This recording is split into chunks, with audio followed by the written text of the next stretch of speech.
안녕하세요. 다문화 고민상담소 다울립의 김태우. 김도현입니다. 저희는 사전에 다문화 관련된 고민과 사연을 모집했는데요. 사연들을 읽어보면서 저도 같은 다문화로서 정말 많이 공감했습니다. 다양한 고민과 사연 보내주신 분들 정말 감사드려요. 그럼 저희 소개부터 먼저 해볼까요? 네, 저는 일본 한국 다문화 가정 김태우라고 합니다. 저는 베트남 한국 다문화 가정 김도현입니다. 첫 번째 사연을 듣기에 앞서 게스트를 모셔보겠습니다. 자기소개 부탁드릴게요. 중국 한국 다문화 가정인 김권빈입니다. 일본 한국 다문화 가정인 이영현입니다. 그러면 첫 번째 사연 이제 들어볼까요? 안녕하세요. 저는 일본 다문화 가정의 10대 여고생입니다. 다문화 가정의 대표적인 편견인 언어로 인한 고민 때문에 이렇게 사연을 보내봅니다. 다문화 가정이어도 그 나라 말을 잘 하지 못하는 경우가 많은데 다들 외국어를 할 수 있다고 생각하는 고정관념 때문에 불편했던 적이 있습니다. 초등학교 때부터 심지어 지금까지도 다문화 가정이라고 하면 네 5명이서 모여서 너 다문화 가정이야? 일본어 잘하겠다. 일본어 한번 해봐. 라는 식으로 하면 너무 부담스럽습니다. 안 하기도 그렇고 하기에는 뭔가 부끄럽기도 하고 저의 이런 소극적인 행동이 잘못된 것일까요? 들었을 때 일본 다문화 가정인데 네. 어떻게 공감되는 이야기인가요? 저도 초등학교 때는 너 일본어 잘하지? 너 일본어 한번 나한테 해줄 수 있어? 라는 얘기를 되게 많이 들었어요. 근데 저는 한국 다문화 가정임에도 불구하고 일본어에는 진짜 소질이 없어서 일본어를 어릴 때 배운 적도 없고 그래서 일본어를 잘하지 못해서 항상 나 그냥 못해 하고 넘어갔던 기억이 있어요. 네, 저도 어머니가 일본 사람이신데 저도 일본어를 막 잘하는 건 아닌 것 같아요. 그리고 딱히 배우지 않았던 것 같아요. 그래서 저도 그런 질문 받을 때마다 뭔가 잘해야 될 것 같다는 생각도 들고 공부해야 될 것 같다는 생각도 좀 드는 것 같아요. 혹시 중국어 잘 하세요? 저 같은 경우에는 친구들한테 그런 질문을 받진 않았는데 이제 초등학교나 중학교 다닐 때 학년이 올라갈 때마다 담임 선생님이 바뀌잖아요.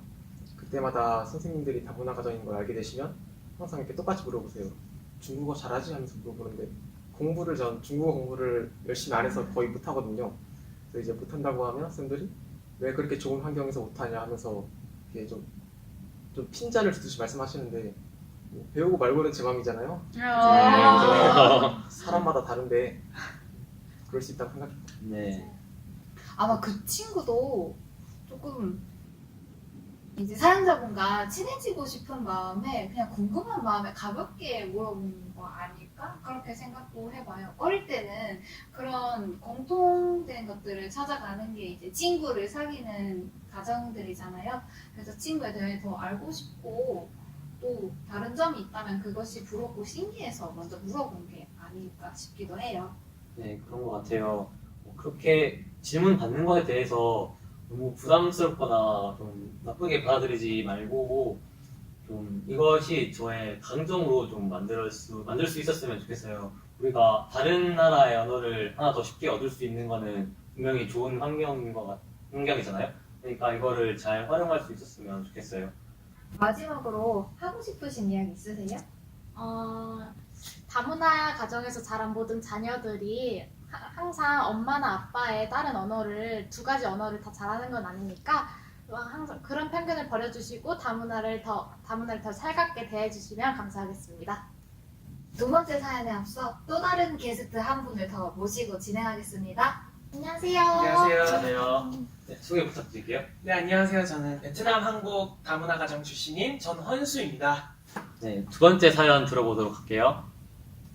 안녕하세요. 저는 캄보디아와 한국 국적 사이에서 태어난 자녀의 아빠입니다. 저희 아이들은 서툰 한국어, 다른 피부색과 외모 등의 특징을 가졌습니다. 그래서 아이들에게 영어로 말을 거는 등 외적으로만 보고 사람들이 외국인으로 착각하는 경우가 많습니다. 요즘 아이들 사이에서 일어나는 따돌림의 문제들을 많이 접하는데 저는 저희 아이들이 이런 외적의 모습이 다르다는 이유로 따돌림을 당할까봐 걱정이 됩니다. 이를 극복할 수 있는 방법을 알려주세요. 네, 아버지 입장에서 되게 많이 걱정되고 고민하실 문제인 것 같아요. 저희 부모님께서도 그런 부분에 대해서 많이 고민하셨다고 했어요. 저도 외모나 피부색에 대해서 많이 고민을 했었는데 이국적인 외모에 대한 질문을 받을 때 예전에는 이게 다른 것에 대해서 뭔가 틀린 걸로 오해를 해서 되게 스스로가 좀 주눅든 게 좀 있었던 것 같아요. 근데 시간 지나고 보니까 되게 이국적인 외모로 놀리는 것도 있지만, 그러니까 나쁜 의도로 놀린다기보다는 장난으로 친해지고 싶어서 놀리는 경우도 있기 때문에 그거를 좀 무조건 부정적으로 받아들이기보다는 자기 외모에 대해서 좀 스스로 사랑할 수 있게끔 자존감을 높여서 이런 외모지만 이거를 또 하나의 강점으로 좀 다른 외모에 대한 특별함으로 받아들일 수 있도록 잘 교육시키는 부분이 좋은 것 같아요. 저도 그렇게 생각이 바뀐 다음부터 좀 제 외모에 대해서 좀 웃으면서 얘기할 수 있었던 것 같아요. 이국적인 이국적으로 생겼다라고 했을 때 어느 나라 사람 같아 보이세요? 이렇게 했을 때 어떤 분들은 말레이시아 사람 같아 보인다, 뭐 필리핀 사람 같아 보인다, 뭐 여러 가지 듣는데 정작 어머니께서 일본 사람이시다 이렇게 말하면 또 반응이 재밌단 말이에요. 이렇게 이걸 웃음으로 이렇게 승화시킬 수 있는 게 참 좋은 것 같아요. 혹시 외모 관련돼서 혹시 이런 비슷한 경험 있는지?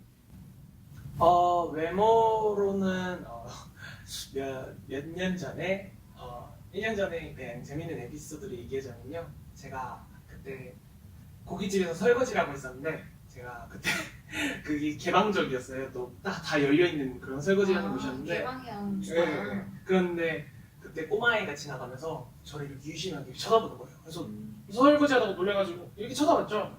갑자기 보더니 외국인이다 이러는 거예요. 그래서 저도 놀래가지고 가가지고 내가 너보다 한국말 잘해 이랬어요. 그러니까 애가 놀래서 가더라고요.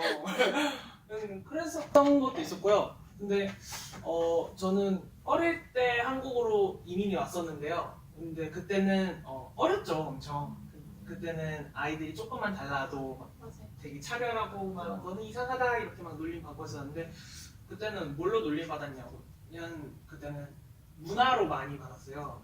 그래서 그때는 제가 베트남이 그때는 아직 한국보다는 그렇게 개발이 좋지는 않았는데 그때는 분리수거라는 기술이 없었어요, 베트남은 아예.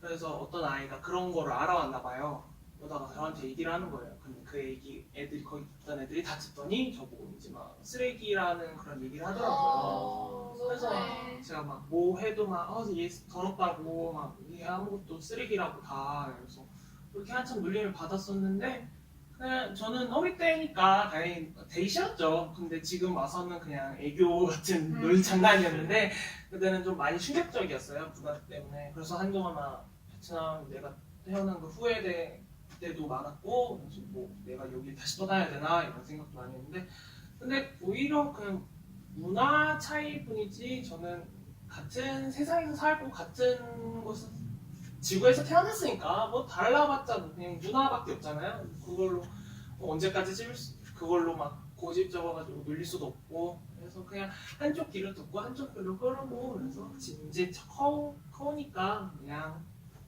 잘못 걸린 거라 이렇게 하고 쿨하게 넘겼어요. 맞아요. 대단하시네요. 그래야죠. 저는 외적인 이유 때문에 따돌림을 당한 적은 없는데 제가 어릴 때 말레이시아와 한국 다문화 가정에서 자란 언니와 친한 적이 있었어요. 근데 그 언니도 피부색이 조금 까무잡잡했고 그리고 키도 조금 남들보다 작았고 그렇게 조금 외적으로 약간 이국적인 외모를 많이 가졌는데 그 언니는 약간 따돌림에 기죽지 않고 자기 혼자 당당하고 되게 자랑스러워하고 그런 모습이 있었어요. 근데 그런 모습을 보면 멋있어 보이더라고요. 그래서 그런 모습을 보면 스스로 사랑하는 마음이 제일 중요한 게 아닌가 싶어요. 맞아요. 자기를 사랑하는 마음이 어릴 적에는 그런 마음을 가지기가 힘드니까 부모님이 곁에서 항상 너는 소중하고 너는 다른 아이들과 조금 다를 뿐이고 그 다른 것도 너 그대로 그 자신이 예쁘다고 말씀해 주시고 아이를 다독여 주시는 게 좋을 것 같아요. 그리고 이제 어릴 적에 한국으로 이주를 해온 친구들의 경우 뭐 언어 습관이라든지 이런 게 형성이 될 시기에 부모님께서 가까이에서 늘 지도를 해주시는 게 좋은 것 같습니다. 지금은 다문화 지원센터라든지 각종 행정복지센터에서 이런 도움을 줄 수 있는 기관이 많으니까 부모님과 아이가 함께 교육을 받는 기회가 많이 생겼으면 좋겠어요. 모두 들어보셨는데요. 다문화 가정이라면 모두들 한 번쯤은 해봤을 고민이라고 생각합니다. 이 사연 말고도 사연과 고민을 저희 앞으로 보내주신 분이 정말 많은데 이걸 다 못 떨어드린 점 아쉽게 생각합니다. 앞으로도 좋은 계기로 저희가 다시 만나뵙게 되는 날이 왔으면 좋겠어요. 네, 그리고 건강한 다문화 사회를 만들어가기 위해서 여러 가지 노력이 필요한 시점인 것 같습니다. 너나 할 거 없이 우리 모두 함께 건강한 다문화 사회 만들어갔으면 좋겠습니다. 이상 다울림이었습니다. 시청해주셔서 감사합니다.